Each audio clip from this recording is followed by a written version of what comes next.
ത്രിമൂർത്തികളാകുന്ന ചില സങ്കല്പം ഉണ്ടാവും. ശിവൻ സംഹാരം, ബ്രഹ്മാവ് നിർമ്മാണം, വിഷ്ണു നടത്തിപ്പ് എന്നൊക്കെ പറയുന്നത്. ഇത് 3 ദൈവങ്ങളാണ്. ഇതിൽപ്പെട്ട ഒരാളെ ബ്രഹ്മാവ്, അയാളാണല്ലോ നിർമ്മാതാവ് അവരുടെ അഭിപ്രായത്തിൽ.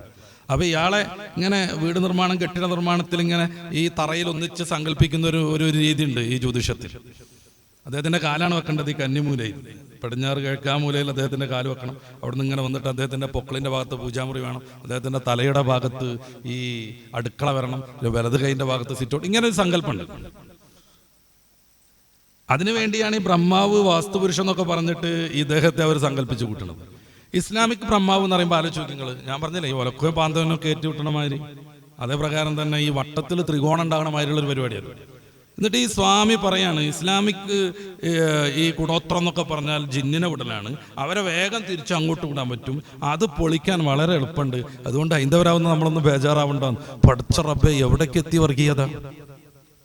ഇസ്ലാം ഒരു നിലക്കും അംഗീകരിക്കാത്ത ഈ സാധനം വരെയും ഒരു വർഗീയതയുടെ ടൂളായിട്ട് ഉപയോഗപ്പെടുത്തുന്ന കാലം നമ്മൾ നന്നായിട്ട് ശ്രദ്ധിക്കണം. നമ്മുടെ നാട് തകർന്നു പോകരുത്. നമ്മുടെ ഈ നാടിന് വേണ്ടി, പാരമ്പര്യമുള്ള ഈ നാടിന് വേണ്ടി നമ്മൾ ഉറക്കൊഴിച്ച് കാത്തു നിൽക്കണം. ഇവിടുത്തെ സൗഹാർദ്ദവും ഇവിടുത്തെ സന്തോഷവും എന്നും കളിയാടണം, നിലനിൽക്കണം. സാന്ദർഭികമായിട്ട് സൂചിപ്പിച്ചു എന്നേ ഉള്ളൂ.